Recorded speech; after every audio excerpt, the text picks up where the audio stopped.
ఏంటి బాబాయ్ ఎక్కడికి వెళ్ళొస్తున్నావు? సరుకులు కొని తీసుకొస్తున్నాను రా. ఎరా రాజా, ఏదో ఎగ్జామ్ రాయటానికి వెళ్ళావు కదా, రిజల్ట్ ఏమైంది? కాయా పండా? ముందు స్వీట్ తీసుకో బాబాయ్. నోరు తీపి చేస్తున్నారు అంటే ఏదో గుడ్ న్యూసే అయి ఉంటుంది. ఒకటి కాదు బాబాయ్, 2 గుడ్ న్యూస్లు. రెండా? అవును బాబాయ్, ఆ రోజు నువ్వు అన్నావు చూడు, ఎంతకాలం ఈ వ్యాపారం, లైఫ్లో సెటిల్ అవ్వండిరా అని. ఆ వ్యాపారాలన్నీ మానేసి ఉద్యోగ ప్రయత్నాలు మొదలుపెట్టాను బాబాయ్. ఓ సూపర్ మార్కెట్లో ఉద్యోగం కూడా వచ్చింది. ఇక నుంచి ఇష్టపడి పనిచేస్తూ నిజాయితీగా బతకాలనుకుంటున్నాను. చాలా మంచి నిర్ణయం తీసుకున్నావురా.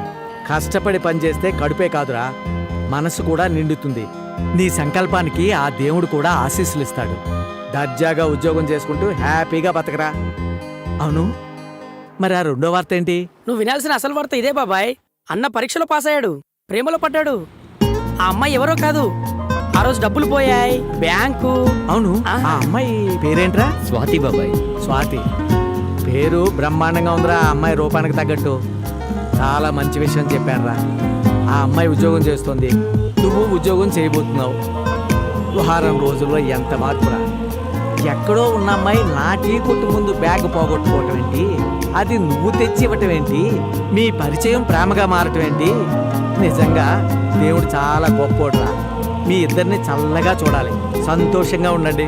బాబాయ్, మా జీవితానికి పెద్ద దిక్కు మీరు. మీ ఆశీస్సులుంటే ఖచ్చితంగా బాగుంటాం. రే బద్రి అన్న, నువ్వు బాబాయ్తో వెళ్ళు. అలాగే. నేను అక్కడ షాప్కి వెళ్ళి ఓనర్తో నీ గురించి కూడా మాట్లాడొస్తాను. సరే అన్న. వస్తాను. ఓకే బాబాయ్. అన్నేమో దొంగతనాలు మానేయమన్నాడు, మన బాడీ ఏమో రాయల్గా రాబరీకి అలవాటు పడిపోయింది. ఇప్పుడు ఎలా? అన్నా ఏమైంది, ఇంత లేట్ అయింది? ట్రాఫిక్ రా, మామూలుగా లేదు, చుక్కలు కనబడ్డాయి. ఓనర్తో మాట్లాడాను రా, రేపటి నుండి మన ఇద్దరిని వచ్చి జాబ్లో జాయిన్ అవ్వమన్నారా. అంటే మనం ఎంప్లాయీస్ అన్నా? మన జాబ్ ఏంటన్నా? జాబా? వైట్ కాలర్ జాబ్ రా. అంటే నీది లోడింగు, నాది అన్లోడింగు. అర్థం కాలేదన్నా. అదేం లేదురా, వాళ్ళు సరుకులు ఇస్తారు, వాళ్ళు చెప్పిన చోట మనం డెలివరీ ఇస్తే చాలు. అంతేనా?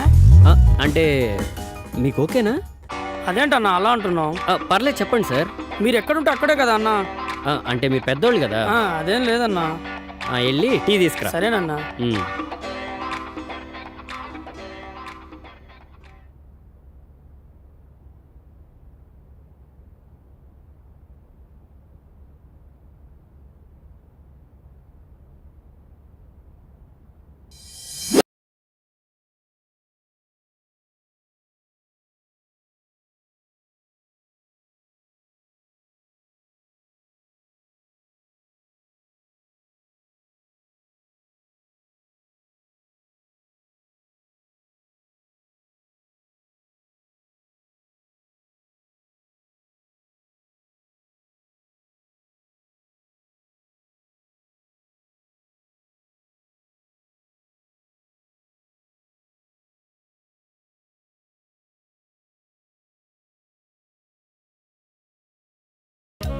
కృష్ణ నీకు ఒరే పొట్టి, పొట్టడా? ఏంటమ్మా పొట్టి, ఎక్కడ సచ్చావురా పొట్టడా? నా పేరు చిట్టిపట్టి కాదండి, బైగన్. బెండకాయ గాని. ఒరే ముందు కృష్ణుడికి ఏమైందో చూడరా, వెళ్ళు. దీంట్లోనే ఫిగర్ అనుకొని ఫీల్ అవుతున్నాడు. చిచ్చి చిచ్చి గోపిక అనుకొని ఫీల్ అవుతున్నట్టున్నాడు.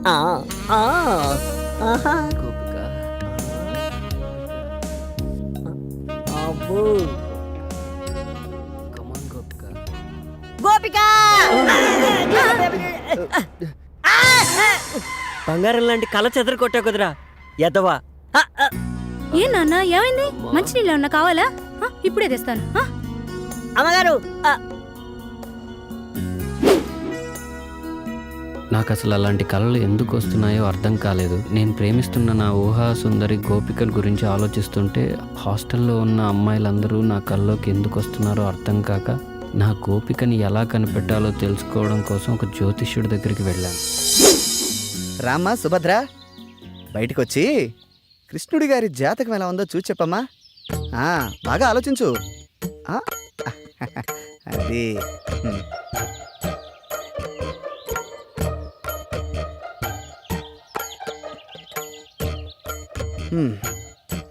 చూడాయనా, నువ్వు చెప్పిన వివరాలను బట్టి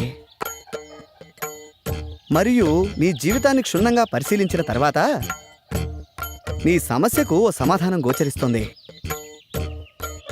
సాధారణంగా స్త్రీలలో మగవారిని ఆకర్షించే గుణాలను బట్టి మన పూర్వీకులు పద్మిని, శంకిని, హస్తిని, సిద్రిని అని 4 జాతులుగా విభజించారు. ఆ ఇప్పుడు నువ్వు చెబుతున్నటువంటి ఆధారాలను బట్టి నీ ఊహాసుందరి పద్మిని జాతికి చెందిన స్త్రీలా కనిపిస్తోంది. ఈ జాతి స్త్రీలను గుర్తించడం కొంచెం కష్టమైన పనే. ముఖ్యంగా వారి శరీరం నుంచి మగవారిని సంమోహితుల్ని చేసే ఒక రకమైనటువంటి పరిమళం వెదజల్లుతుంది. అవునా?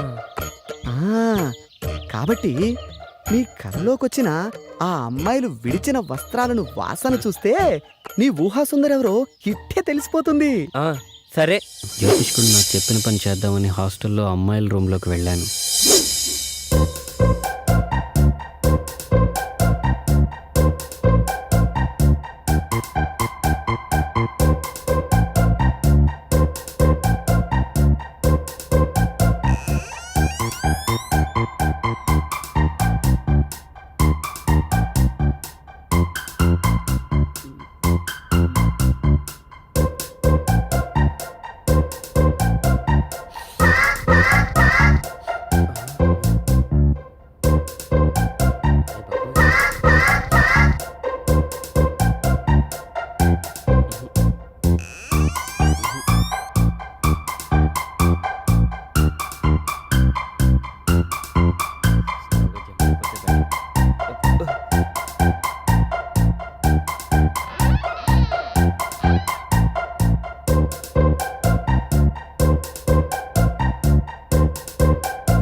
ఏంటి కృష్ణ అంత చిన్నగా వస్తున్నావు? నేనని ఎలా గుర్తుపట్టావు? చంద్రుడు రావడం వెన్నెలకు ఎవరైనా చెప్పాలా?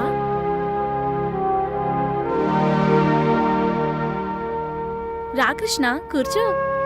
లేదు, బాత్రూంలో వైరింగ్ ప్రాబ్లం ఉందని కంప్లైంట్ ఇస్తే చూద్దామని వచ్చాను. వస్తా.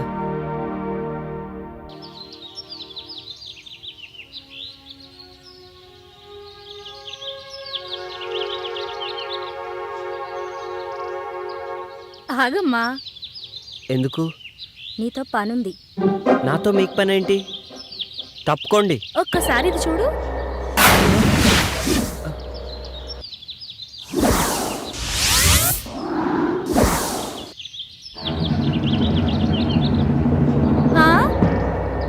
పనేంటో చెప్పండి.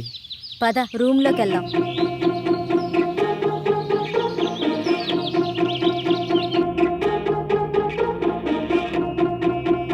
కూర్చో. మేము నిన్ను కొన్ని క్వశ్చన్స్ అడుగుతాం. ప్రతి క్వశ్చన్ కి ఆన్సర్ సరిగ్గా చెప్పకపోతే నువ్వు నీ వంట మీద నుంచి ఒక్కొక్కటి తీసేయాలి. ఆన్సర్ కరెక్ట్ గా చెప్తే మావి ఒక్కొక్కటి తీసేస్తాం. నేను ఆడను. నీకు వేరే చాయిస్ లేదు. సరే, క్వశ్చన్ అడుగు. నా దగ్గర 2 బాల్స్ ఉన్నాయి, అవేంటో చెప్పు. బాల్స్ అంటే నాకు తెలీదు.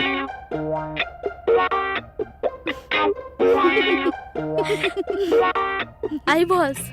పని ఉన్నప్పుడు పెద్దగా అవుతుంది, పని అయిపోయిన తర్వాత చిన్నగా అవుతుంది. ఏంటది? అది అది అది అది కూడా తెలీదా? గొడుగు. చక్క విప్పు.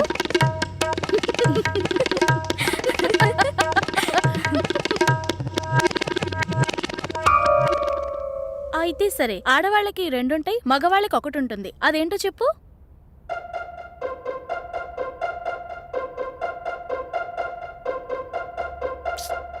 అది కూడా తెలీదా? ఇంటి పేరు. ప్యాంటిప్పు. ప్యాంటిప్పు.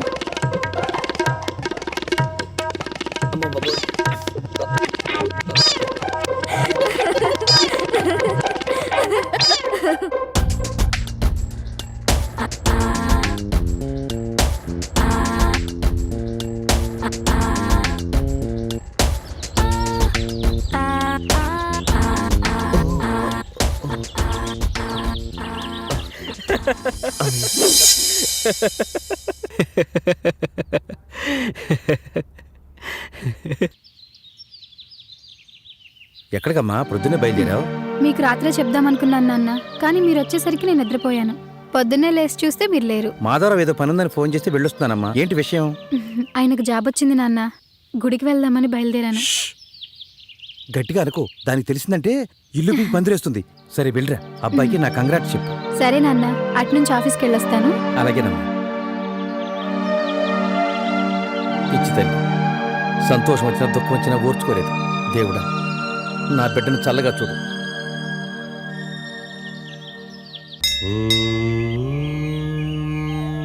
నమస్కారం అండి. రామ్మా కూర్చో. నిన్న సాయంత్రం అనుకుంటా ఎందుకో నువ్వు గుర్తొచ్చావు. ఏంటి సంగతులు? చాలా సంతోషంగా కనపడుతున్నావు. అవునండి, నిజంగానే చాలా సంతోషంగా ఉన్నాను. అంతా మీ ఆశీర్వాదం వల్లే. నాదే ఉందమ్మా, అంతా భగవంతుని దయ. ఎప్పుడూ చూడని సంతోషం నీ మొహంలో స్పష్టంగా కనిపిస్తోంది. ఇంతకీ ఆ అబ్బాయి పేరేంటి? అది మీకెలా తెలుసండి? మీ వయసులో ఉన్న అమ్మాయిలు మనసులో నవ్వుకునేది 2 సందర్భాల్లోనే. మొదటిది మనసుకు నచ్చిన తోడు దొరికినప్పుడు, రెండవది తొలిచూలు కాన్పుకు సిద్ధమైనప్పుడు. మీ విషయంలో మొదటిదే కరెక్ట్ కదా? నిజమేనండి. నా జీవితంలో ఇలాంటి సంతోషకరమైన క్షణాలు వస్తాయని నేను కల్లో కూడా ఊహించలేదు. అంతా ఓ అద్భుతంలా ఉంది. చూడమ్మా, శిశిరం వచ్చి ఆకులన్నీ రాలిపోయి మూడువారిన చెట్టుకు మళ్లీ వసంతం వచ్చి కొమ్మలు చిగురిస్తాయి. కొత్త ఆకులతో ఆ చెట్టు కళకళలాడినట్టు కష్టాలతో కాపురం చేసిన జీవితానికి సుఖాలు కూడా స్వాగతం పలుకుతాయి. ఇంతకీ ఆ అబ్బాయి పేరేంటమ్మా? అతని పేరు రాజా. నా అనే వాళ్ళెవరూ లేరు. నేనంటే తనకు చాలా ఇష్టం. మంచి మనసున్నవాడు. ఎవరూ లేని పిల్లలకు అన్నీ తానే అయి ఆదుకుంటున్నాడు. ఇప్పుడు నా కోసం ఉద్యోగం కూడా చేస్తున్నాడు. శుభం. మరి ఇంట్లో వాళ్ళు ఏమంటున్నారు? నాన్నగారు ఒప్పుకున్నారు. అమ్మకి మాత్రం ఇంకా తెలీదు. ఎలా చెప్పాలో కూడా అర్థం కావట్లేదు. ఆ ఒక్క విషయంలోనే నాకు భయంగా ఉంది. భయపడకమ్మా, మీ ఇద్దరికీ రాసిపెట్టి ఉంటే ఎవ్వరూ ఆపలేరు. ఎవ్వరినీ పట్టించుకోకుండా నువ్వేది చేయాలనుకుంటున్నావో అది చెయ్యి. నువ్వు అనుభవించిన కష్టాలన్నీ పోయాయి. ఇక నీ జీవితం చాలా బాగుంటుంది. అన్నీ మర్చిపోయి హాయిగా ఉండు తల్లి. సరేనండి, మిమ్మల్ని కలిస్తే నాకు చాలా సంతోషంగా ఉంటుంది. ఉంటానండి. మంచిదమ్మా. ఈసారి వచ్చేటప్పుడు అబ్బాయిని కూడా తీసుకురా. అలాగే. రాజా సార్. ఇది ఇవాళ డెలివరీ చేయవలసిన లిస్టు. Okay sir. ముందు కాచిగూడలో డెలివరీ చేయి. వాళ్ళ ఇంట్లో ఏదో శుభకార్యం ఉంది. 2 రోజులైంది ఆర్డర్ ఇచ్చి. Okay okay. అలాగే వెడుతూ క్యాషియర్ దగ్గర క్యాష్ తీసుకుని బండ్లో డీజిల్. అలాగే సార్. నా చైన్ కనబడలేదండి. నా చైన్ ఎవరు కొట్టేశారండి. అసలు వేసుకొని వచ్చారండి? షాప్ లోకి వచ్చేటప్పుడు కూడా ఉందండి. అసలు ఏం జరిగిందండి? ఆమె చైన్ ఎవరో మీ షాప్లో కొట్టేశారంట. ముందు పోలీసులకు ఫోన్ చేయండి. ఇప్పుడు పోలీస్ కేసు అంటే షాప్కు బ్యాడ్ నేమ్ వస్తుందేమో రాజా. మీరేం కంగారు పడకండి సార్. ఆ దొంగ ఎక్కడికి పోడు. రే బద్రి, ఏంటన్నా? మేడం చైన్ పోయిందట. నువ్వు వెళ్ళి మెయిన్ డోర్ క్లోజ్ చేసిరా. ఓకేనా? చూడండి, ఇక్కడ ఉన్న వాళ్ళందరూ దయచేసి మాకు సహకరించండి. ఇప్పుడు పోలీసులను పిలిస్తే మనందరినీ స్టేషన్కి తీసుకెళ్లి ఇంట్రాగేట్ చేస్తారు. ఒక్కడు చేసిన పనికి అందరూ బలైపోవాల్సి వస్తుంది. అలాగే ఇక్కడ ఉన్న వాళ్ళందరినీ చెక్ చేసి మంచి వాళ్ళని కూడా అవమానించడం మాకు ఇష్టం లేదు. మేడం చైన్ నాకు తెలిసినంత వరకు దొంగిలించబడలేదని అనుకుంటున్నాను. షాప్లోనే ఎక్కడో చోటు పడి ఉంటుంది. మీరంతా 2 నిమిషాల పాటు షాప్ అంతా వెతకండి. ఆ చైన్ ఖచ్చితంగా దొరుకుతుందన్న నమ్మకం నాకుంది. ప్లీజ్.